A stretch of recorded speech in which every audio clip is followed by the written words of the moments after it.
Hi, Jeff. We come to the third part of our episode, and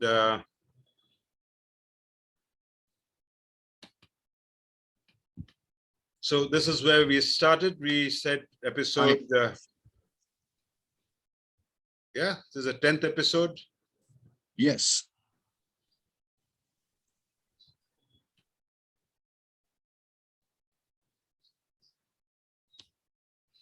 We covered the part one where we talked about the BOPI management system, where you talked about the pyramid and how it has to cascade down, and the matrix has to cascade up so that there is the correlation between all the three metrics at the business level, the operations level, the process level, and the individual level.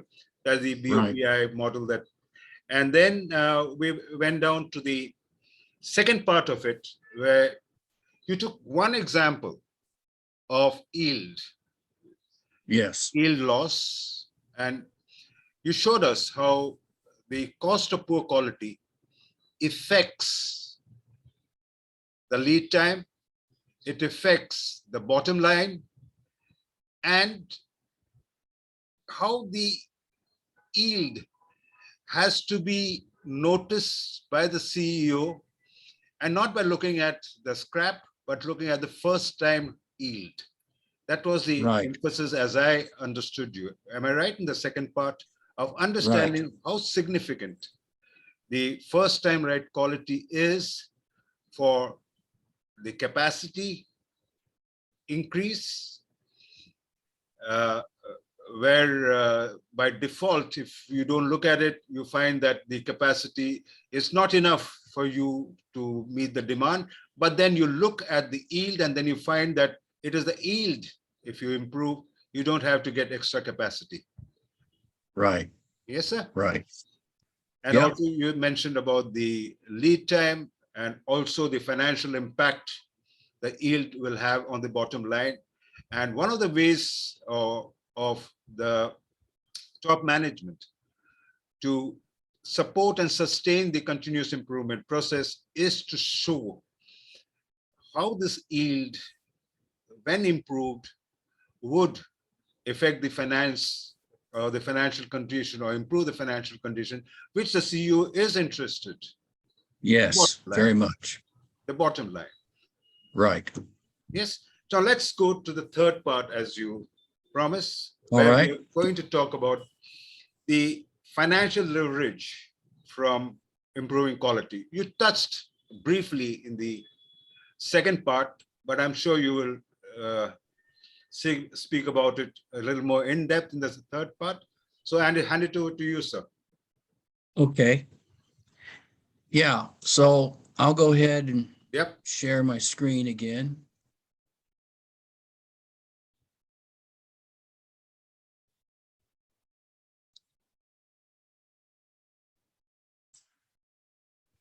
So here's an example. We're going to look at some very simple little income statements and see what happens to some of these financials as we improve quality. So like you, Dr. M, I'm a disciple of many people, and I'm very thankful for all of that. And the last segment that we did, I was telling you offline that I learned that from Motorola many years ago, before GE even adopted Six Sigma, that little model that we looked at, comparing yields and business metrics. This one came from Quality Progress magazine, and I just have adapted it. But again, the point I'm trying to make is we can't sustain Lean and Six Sigma unless we are making a financial impact and a significant one. So, as you know, the C-suite cares about time and money, and it's what they're paid to do. So how do we get them to realize that this is a terrific investment and a worthy strategic initiative in a business is to go after the improvement of quality? So here's an income statement, just making these numbers very simple. So here's your revenue. Here are your variable costs. And of course, the difference is contribution margin. And then from that, you take off your fixed costs in order to get your profit. Now, I bet everyone wishes there was a lot more, that all income statements were this simple, but this is a very simple example. So our revenue is coming from selling these units. These could be service events, or they could be physical units. Yep. And we get this kind of revenue. So that's where our revenue is coming from. Yep. So I want you to look at a break-even diagram. So we have to have enough revenue to cover our costs. In other words, to break even. Yeah. So in this little model, I have, well, it says profit over there, but those are dollars. Profit would be above the line, above zero. But the way you create these were my fixed costs. As you know, I just assume those numbers to build this model. And 50,000 was my profit. So on a scale like this, I just literally connect those 2 points. 2 points makes a straight line. Yeah. Where does it cross the zero mark? Visually, that's the break-even point. So I'm going to assume that in my variable costs, I'm going to assume I'm losing about 10%. Okay. All right. So the break-even point right here is 875,000. That should be a comma, 875,000. I've got to generate at least this much in sales to cover my costs. Okay. And my cost of poor quality is 10%. And I'm saying that's 10% of the variable cost, which I said was 600,000. So I'm losing this much, and I'm in control of that. I own that. That's within my control, that 60,000. That's important to remember. Yeah, that is avoidable loss. Yes, thank you. Yeah. Avoidable loss. I own that and I control that. So some would consider this is like a tax. That's a tax on your business because of your poor quality. So whatever, it's a loss. Now, again, I'm just assuming simple things to make the point. So I don't believe you'll get 0% defects, but just for this example, let's say you make quality part of your strategy and you get that to 0. Well, with the same analysis, now I only have to generate 760,000 of revenue to cover my costs. And if you recall, it was 875,000. Okay. But look what happens to profit. When you're improving quality, that goes right to the bottom line. It's not like revenue. I can increase revenue, but of course, that doesn't just go to the bottom line. Yep. All kinds of things siphon off from that increase, but that's not true when you're improving quality. Again, this simplified model. So I reduced I cut the 10% rate out for my defects, and my profit more than doubled. I went from 50,000 to 110,000. Now let's look at it a little more on an income statement. Well, not yet. So here were my basic financial metrics for 10%, and here it is for 0. And so by going after reducing from 10% to 0, cutting out 10%, my profit went up 120%. So we call that leverage. So a small improvement here if it's leverageable, we would get a much greater return in what's important to us, like the bottom line. Yeah. Okay. So again, I'm trying to make the case, as I have been throughout this particular session, that the chief executive, the C-suite, needs to make quality part of their strategy. Yeah. They want to grow their revenue. And of course, as you improve your quality, you should be growing revenue because you're adding more value. Okay. But nevertheless, I'm just focused on the cost side of it right now. Yep. Now let's look a little further. Here's the before and after income statement. Just hold on, Jeff. Yeah. Can you go to the previous one? Sorry, I disturbed your flow of thoughts. Yeah, Not go. I would like you to define defects. I'll tell you why. Okay. Because I want a clear understanding. When you say defects, it is conformance to the specification given by the customer, correct? Or do you have any? Well, that is a definition. I don't think it's sufficient. What is the but definition now? What you're using? Well, I would say anything that inhibits the flow of value to both the provider and the customer is a defect. Now, maybe that language doesn't work very well, but anything that inhibits the flow of value, that's a problem. I put it in that definition of quality and a defect, you see. So it isn't always I literally had a specification and violated it. Of course, I get that, but that's not sufficient. When you go into the service industries and finances, all that world, you have to broaden the definition of what you mean by defect. So that's how I do it. Can I have some examples then? Okay.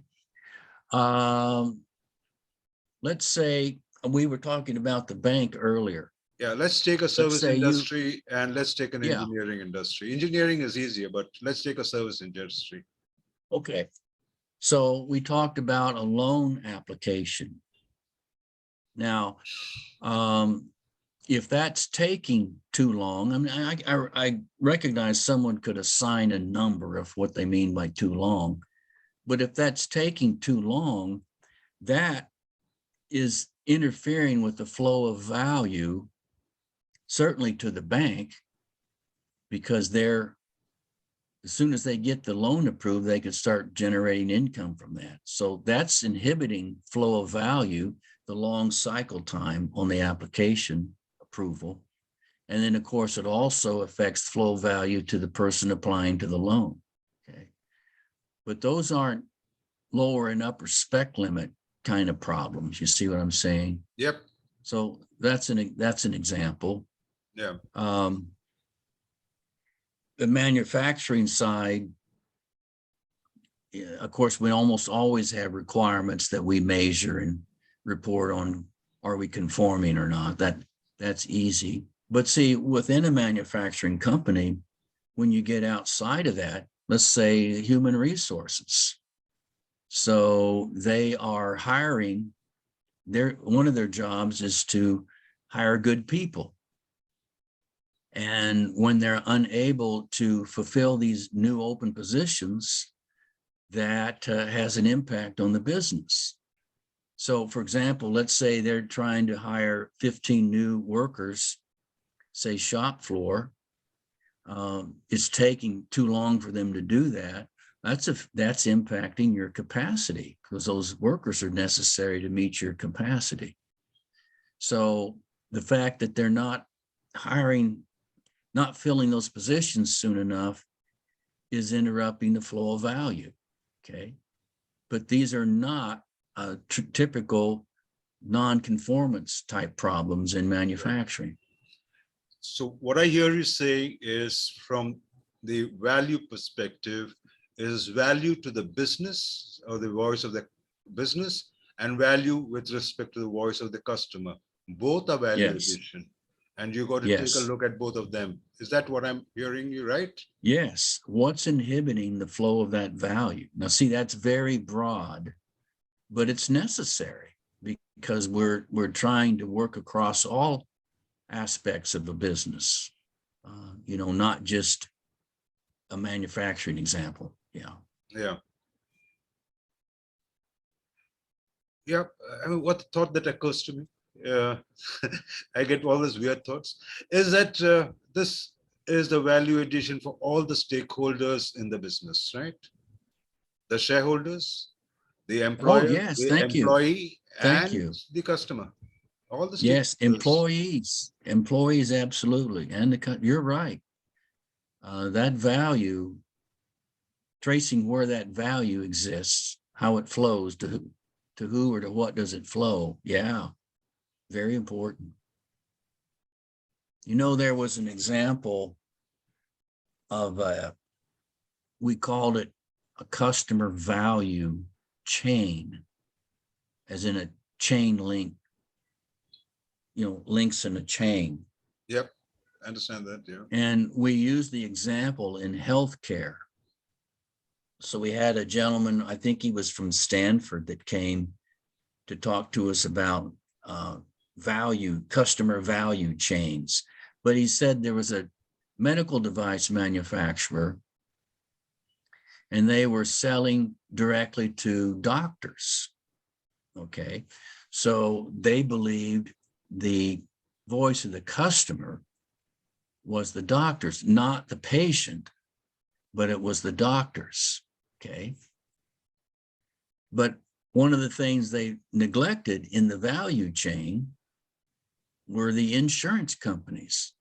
The insurance companies had to approve a procedure, for example. Maybe it was a heart procedure. They had to approve the procedure.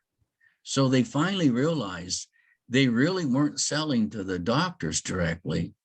They had to comply with the voice of the insurance provider. You see that? Yeah. So this value chain thing is a big deal. And again, anything that inhibits that flow of value, well, certainly that's a problem that needs to be corrected, right? Yeah. Yeah.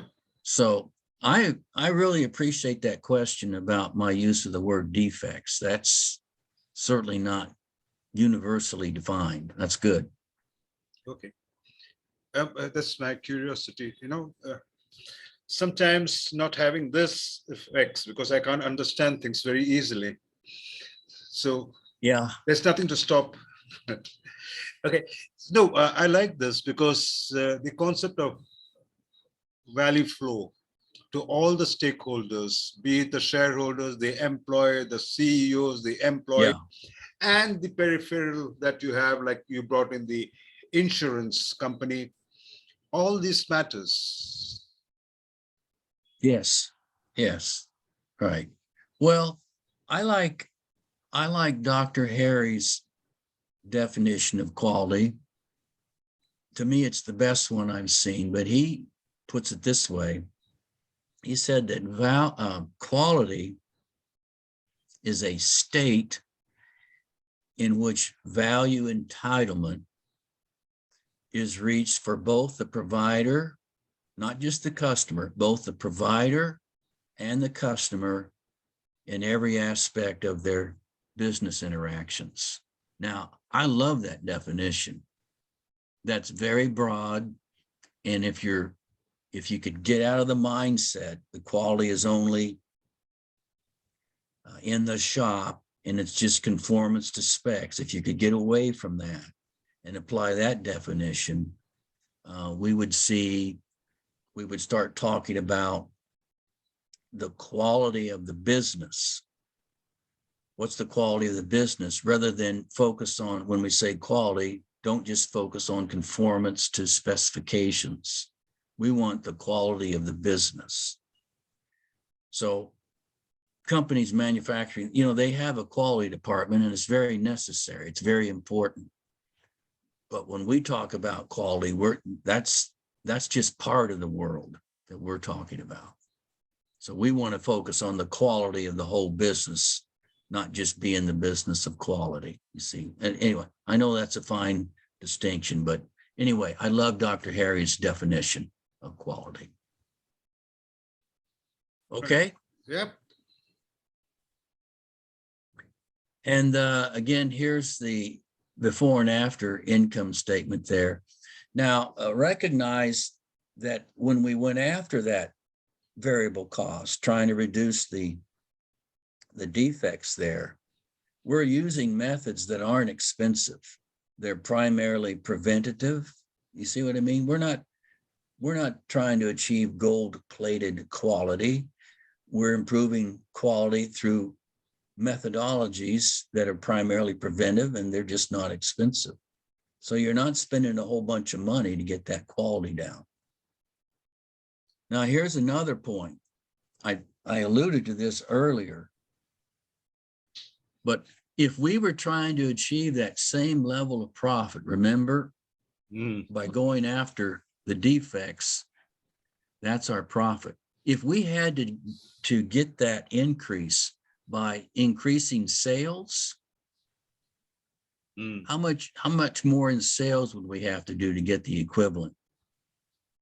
So it would require $150,000 more of revenue, okay, or 15% additional sales to achieve that same thing if we neglected quality, okay? And that's a lot. So where's the leverage? The leverage isn't necessarily in increasing revenue, it's in lowering cost. That's your leverage. Yep. So if you look down here, if you had to do that, it means you would have to have the capacity to make 15% more, you see. It assumes that. You may not have that capacity. And you don't have control over the market. You don't have control over that. But you do have control over your capacity, over your costs. That belongs to you. Those are avoidable things. And I find that very compelling. Yep. Again, for the C-suite to make the improvement of quality part of a major part of their business strategy. Okay. All right. Yep. Here's another one. I'm just picking things that are easy to describe to help particularly executives understand this is a good deal. Going after quality, it's the right thing to do. So one thing that, again, Dr. Harry recognized was if you're fixing problems, if you're fixing quality problems, there should be a measurable financial benefit, okay? And we want to capture that. That's necessary for sustainability, as we've been saying. Yeah. So look at this example. Let's say we found out for this particular error or defect, whatever, we work it out. It costs us about $1,000 every time we make that error, and it's preventable. But if we make that error, that's it. Now, in order for me to make up that $1,000 to the bottom line I'm talking about, Yep. if my profit margin was 10%, in order for me to get that $1,000, I would have to generate $10,000 in sales to cover that. Now, if I'm in the C-suite, I don't want that burden on me. I don't want to have to generate $10,000 more in sales because I'm not taking the time to prevent that problem from occurring. This is really, I'm laughing. I'm probably in trouble here, but it really is this simple. Just a few things like this, you've got to know we need to go after this quality. And I had another one. Now this came from, I think it was Lark's advisors, and one of them had written a little article. And I called the guy and asked, could I use this? So I In other words, I'm saying I'm a disciple. I'm building off of what other people have taught me. Now, what this is saying is, what is the impact of a 1% improvement? Okay. So in this table I'm showing you, very simple assumptions again. What if I could get a 1% increase in price? What would happen to cash flow? Okay. What if I increased my throughput 1%? What if I reduce cost of goods sold and so forth? What's the impact? Okay. And this is just 1%. Seems like we ought to be able to do 1%. So here's the first one. Everyone would love to be able to do this. I'm just going to increase my price 1%. Well, when you do that, as it flows down through all of these income statement types of things, Yeah. you get about a 10% increase in cash flow. Well, let's say you can't do that. You can't just go and raise your price unless you can provide more value. So what if I could get my throughput up? I could get my capacity up 1%. Yeah. So again, if I could do that, and how could I do that? I could improve my yields. Okay. But nevertheless, if I do that, I would get 10% increase in cash flow from the baseline. And here's the cost of goods sold. If I could reduce that 1%, I would get a 6% increase and so forth. Okay. So selling, general and administrative and so forth. So if you look at this chart, I'm not accumulating them here, but I am showing that for these categories I was going through right across here. Yeah. These are the kinds of increases you could get in cash flow from just 1%. Okay. This is nothing but a waterfall chart in Excel. Okay. Why? You need to see how improvement, even small improvements, has some high leverage on things like cash flow.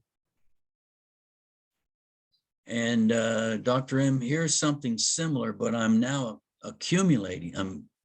This is the cumulative derivatives. Yes. So if I was able to do all of these, see, they would just 1% on all of those areas, and you would get back about 29%.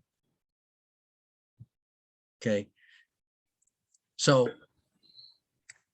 I just keep trying to come up with ways when I do have an opportunity to speak with C-suite level, I go in and press on the financial aspect. Yeah. So look, this is what happens with me. Because of all my years at GE, I get a lot of people that call me because they associate me with Six Sigma primarily, stuff like that they call.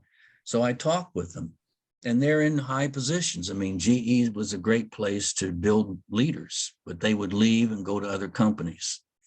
So then they call me. And what they know to do is they know they want to do something with Lean. They want to do something with Six Sigma. So they call me.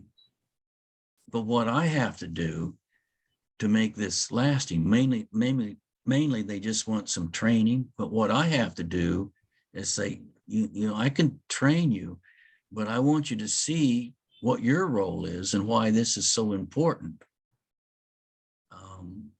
Because I used to, so Dr. M, I used to train a lot of customers from GE, mostly airlines, military and the airlines, because we made engines. And we would, to add value to our product, we would offer to train them in our Six Sigma methods and stuff. And I would train them. They would send people from all over the world. They'd come into Cincinnati and we'd train them at the headquarters. But I knew that they weren't going to be successful because they didn't have the leadership knowledge when they returned to their own companies. They didn't have the leadership in place so that they could be successful. Okay. And so I became very sensitive to just training people without having this system of management we've talked about in place. Yeah.